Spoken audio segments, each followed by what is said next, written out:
Hey, I'm Jeremy. I'm Gavin. This week's episode of Junior Senior Podcast is coming from a Moose River outpost, so it's a little bit different. I hope you enjoy it.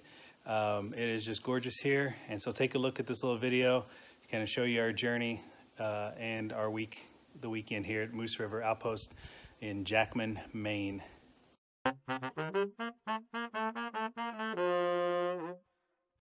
This weekend's journey would take us to a camp located less than 10 miles from the Canadian border.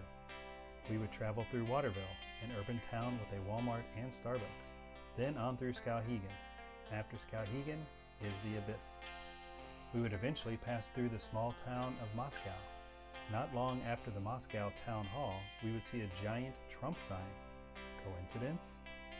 From there, it is a beautiful scenic drive along a river, a few lakes, winding mountain roads, and lots of moose warning signs. Jackman was first settled in the early 1800s along a road being built to Canada by Captain James Jackman. The railroad arrived in 1888, causing an increase in population. The town was officially incorporated in 1895. Currently, the year-round population is 862 people. As you approach this scenic town, you are greeted by beautiful mountain scenery and wide open skies. And this creepy car with a mannequin in the driver's seat. A lone mannequin leg hangs out of the passenger window. 3 things about this car. A, why? 2, creepy. And B, nope. In Jackman, there is a quaint country store where you can stock up on the 3 essential items needed for life in the North Country: food, liquor, and sundries. You can also stock up on lobster roll flavored potato chips, which, by the way, you can make at home by filling your plate with plain potato chips and then cracking open your cooked lobster over your plate.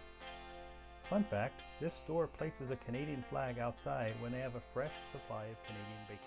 A few miles north of Jackman, we reach our destination, the Moose River Outpost. This camp is beautiful. The 3.5-mile entrance road is lined with maple sap lines, as the camp owns their own maple syrup company.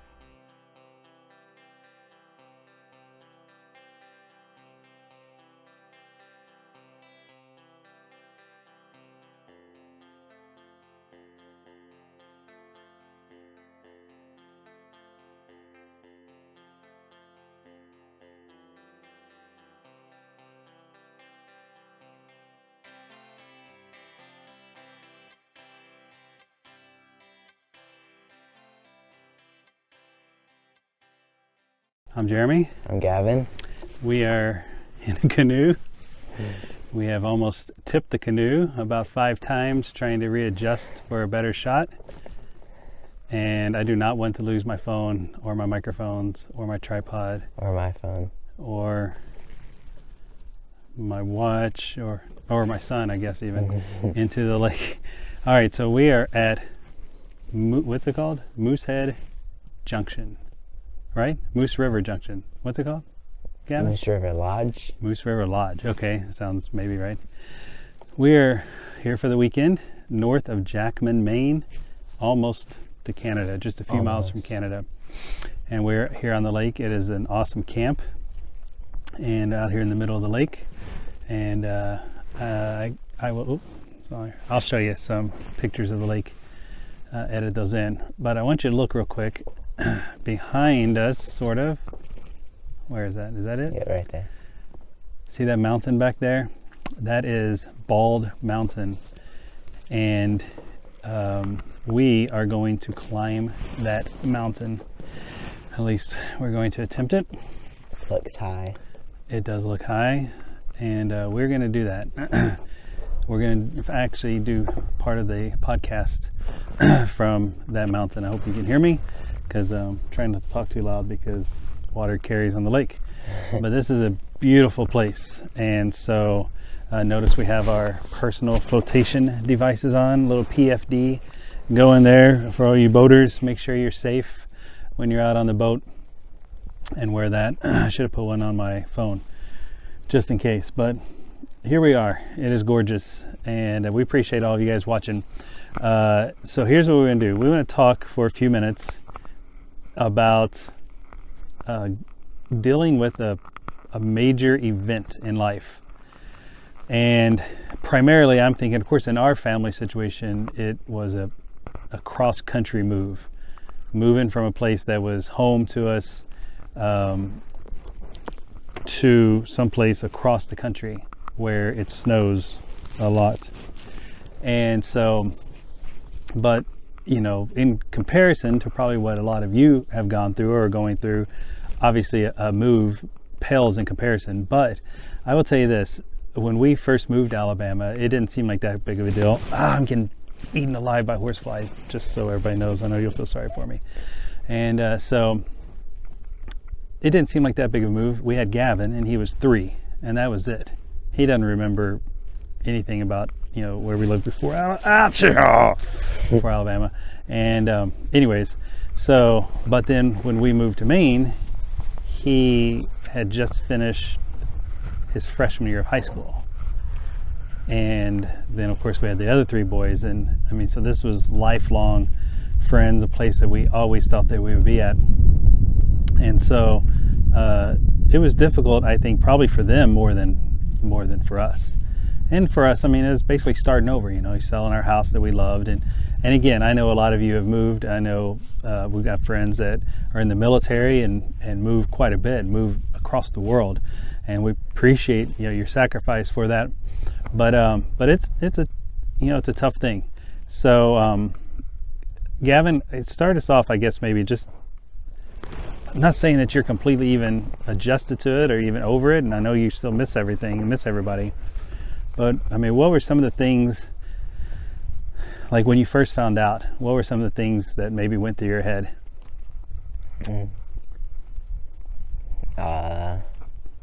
Well, I had gone to the same school with the same friends since K-5, and we had always talked about how we'd be able to graduate with each other, and that was the big one, was not graduating with Daniel and Luke, and seeing Aaron and Jose graduate a year before us. Mm-hmm. That was tough to see. And it was just, there's those friends that you wouldn't normally, like I don't normally text or call, but you still miss because they're just always around you. Right. And that was a big one, was just being near people that you miss.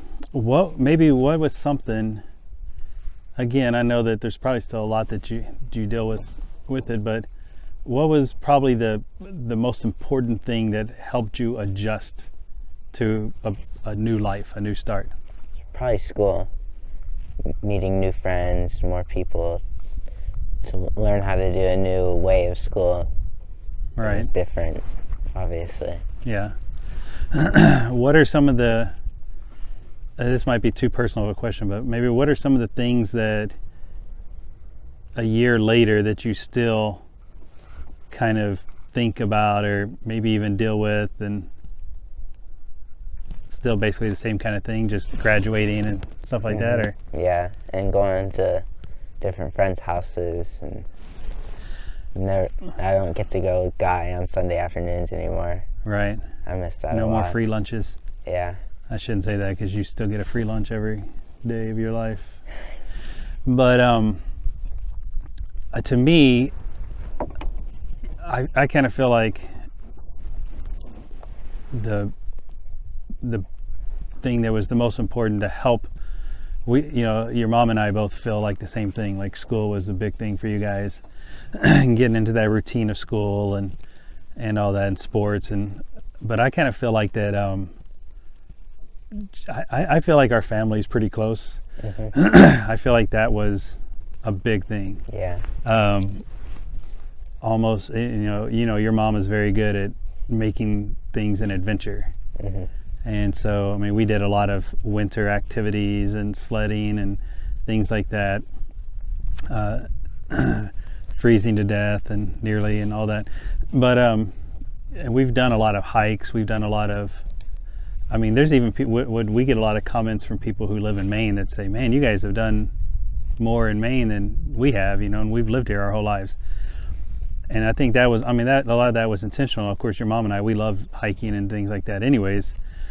But I feel that was an intentional thing. We wanted to stay busy and do things as a family, and so, you know, again, so I feel like that, you know, of course, and two, we had the, you know, our life is centered around church and around, you know, Christ, and I honestly don't understand how people can go through a traumatic event without that. But I mean, people do, and but I feel like that with our situation, it was important for us to stay together as a family, and we've not had to go through some of the hardships that some of you go through. I mean, our boys, their grandfather, my wife's father, died when Gavin was 2 or 3, and most of the cousins, their grandkids, had not even been born yet, and so they don't really remember losing him. Both of my parents are still alive, and so that's not really, death is not something, immediate family death is not necessarily something that we've had to go through, you know, with our boys yet. And we know the time's going to come, but again, I look back on times like that in my life, and I kind of feel like that family is the important thing there as well. Just having a close family and reaching out towards one another to help each other when that happens. And Gavin, look, there's a loon over there. See it? Yeah. It's pretty cool. Anyways, those of you in Alabama, you need to Google what a loon is. Oh, there's another one just popped up. It's basically a duck. It's kind of like a duck, but these things go underwater for a long time, and then they pop up like random someplace else. They're crazy. And there's another, yeah, so then the first one just went underwater. Who knows where he's going to pop up. He pops up right here by this boat. It's going to scare me. Oh, there he is. So anyways, but you know, I think of somebody losing a loved one, moving someplace like that, or maybe, you know, what your parents get a divorce. If you're a younger person, you have to deal with that. That's not anything that I understand, because my parents are still married, and so it's going through something traumatic like that is tough. Now, if you're a young person, a teenager, you know, it's very easy to feel like that no one else has experienced. I guess even adults do the same thing, right, Gavin? When you say, do you find that, like, kids you go to school with, they're going through something that you might know of, but they don't really talk about it? I kind of feel like that maybe it's because they feel like they're the only ones have ever gone through it. Anyway, so what are some things, Gavin, you think that we can do, you can do for someone your age, or I could do as an adult, or even as a parent or a child, to help people get through something like that? I mean, you can, like you said, the family helps a lot. If it's a divorce or something, you can be their second family. Yeah. Help them through it. It's really, I mean, we've tried to teach our boys this, and they're, you know, still learning. I'm still learning as an adult, but I mean, it's important that we just try to we don't have to try to tell people we understand what they're going through, but just let them know we're there for them, and be kind to people. I mean, you never know what kind of news they just got, and it's something that's less in our world today, is just kindness and being kind to people. So, and Gavin, anything final thoughts on that? No. All right, so listen, guys, we are going to check in with you a little bit later, hopefully from the top of that mountain. We're going to give it our best shot. Let me give you a little view of this lake here. I'll try to show you maybe a map picture of where Jackman, Maine is, or where this camp actually is. But it's gorgeous. And so there we are. That's the lake we're at. So anyways, I'll also try to get some pictures of these loons for you. Any last words, Gav? No. All right, we'll see you in our next segment, and we'll be talking about going back to school. All right, good afternoon. It is this is our second segment of this week's episode of Junior Senior Podcast. And like I told you, something a little different. We are at the top of Bald Mountain, just a little bit north of Jackman, Maine, or some people, I guess it's sometimes called Boundary Bald. I am about 92% dead from the climb. He is. And it was brutal.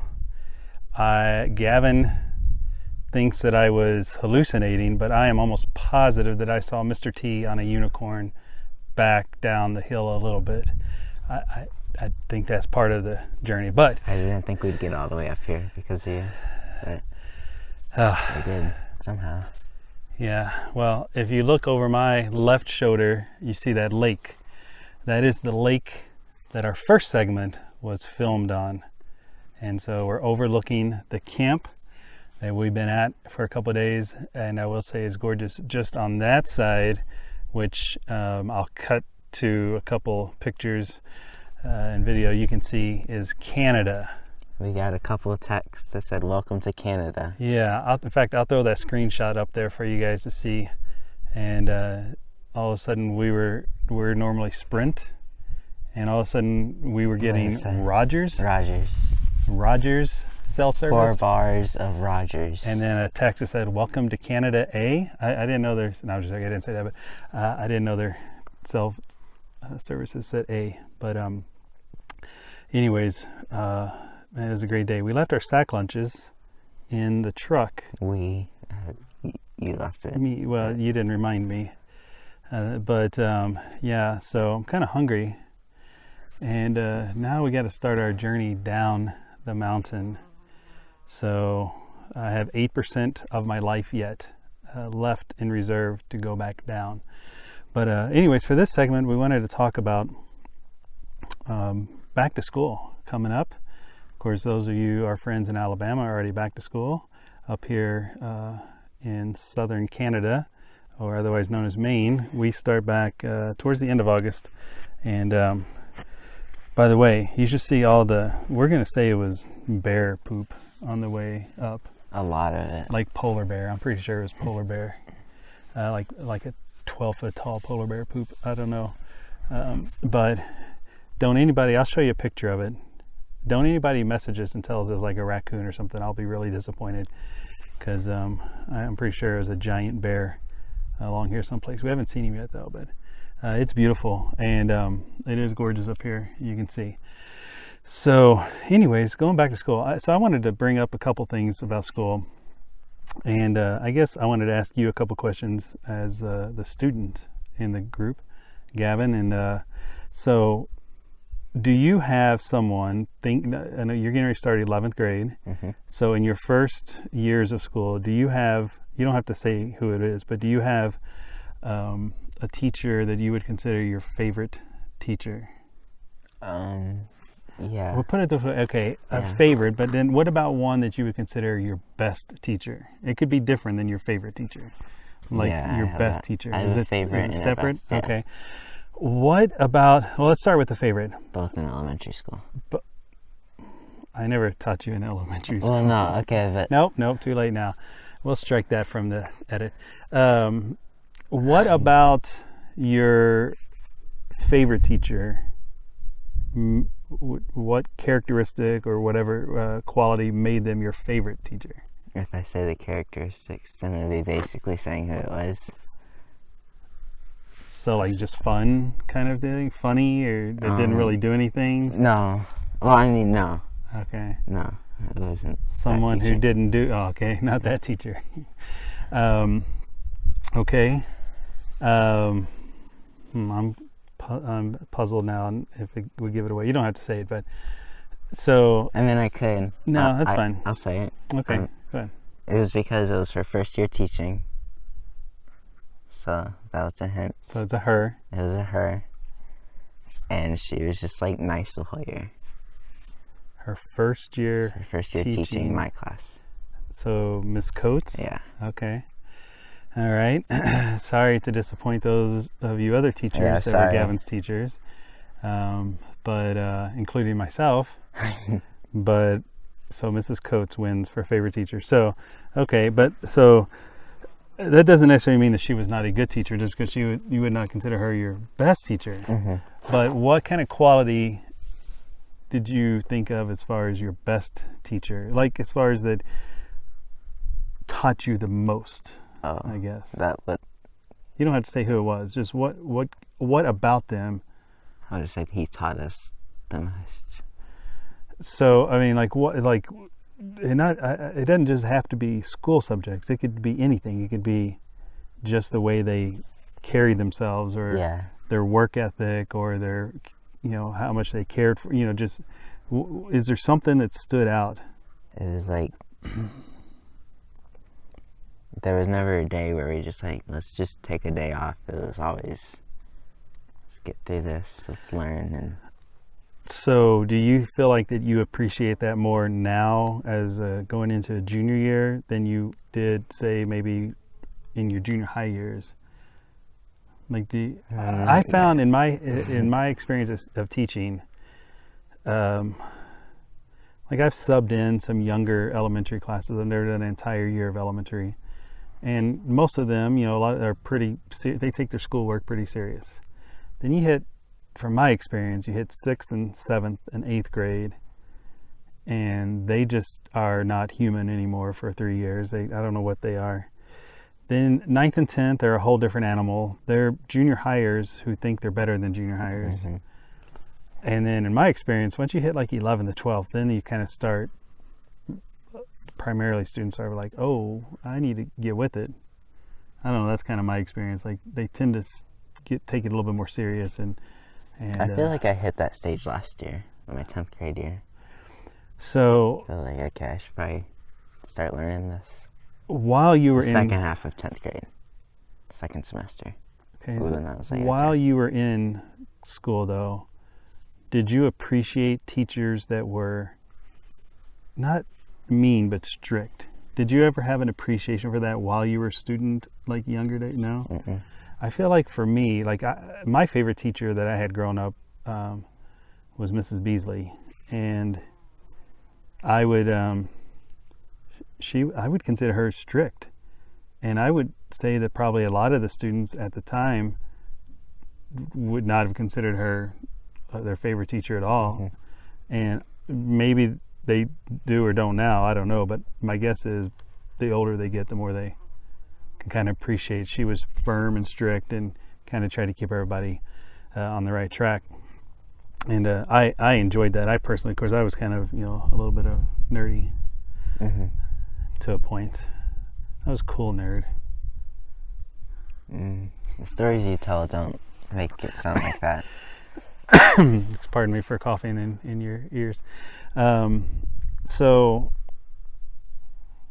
is there something that you wished that you could have been learning in school all along that you think would be helpful in life that you have not learned in school?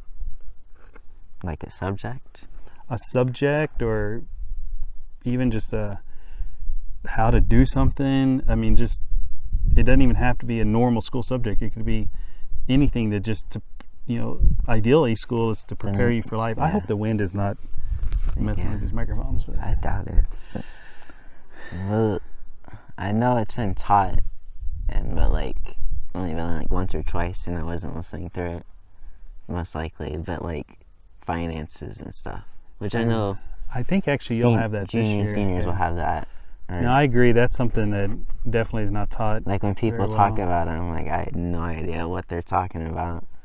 And we did, at the school I taught at down Lighthouse, we did teach the Dave Ramsey thing, which is excellent, but I found a lot of students didn't pay much attention to it. They just did it kind of treated it almost like a study hall. You watch a DVD for a few minutes and they didn't really take it too serious, but I feel like that's pretty important. And sometimes I feel like maybe the Bible classes, if you go to a Christian school, are not as practical as they should be. Yeah, that's more like facts. Right, which I think it's good, I guess, to a point, but I feel like it should also deal with practicality on applying, living your life. I mean, the more we get along in life, the bigger the separation is going to be of, how you live and standing out. But well, you guys let us know. Necessarily, all of my former students, I expect to see comments about that I was your favorite teacher, and even if you don't mean it, just patronize me on my podcast. You're probably my second favorite. I was thinking of best. Second favorite. Wow. Probably okay. second best too, yeah. Okay. Well, Miss Coates beat me on this one, and so I have to remind me to tell Mom no more LuLaRoe. We will purchase no more LuLaRoe for her. No, I'm just joking. It. But anyways, well, let us know what you think. We appreciate you taking the time. I meant to cut to, and well, I meant to tell everybody we're going to watch a quick little highlight video of our journey up to this mountain at the beginning. But we'll do that here at the end. So enjoy this little clip of my near-death experience. Thanks for watching the Junior Senior Podcast, episode 3. Like and share our Facebook page, and subscribe to our YouTube channel, Junior Senior Podcast. I'm Jeremy. I'm Gavin. See you later.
This just happened.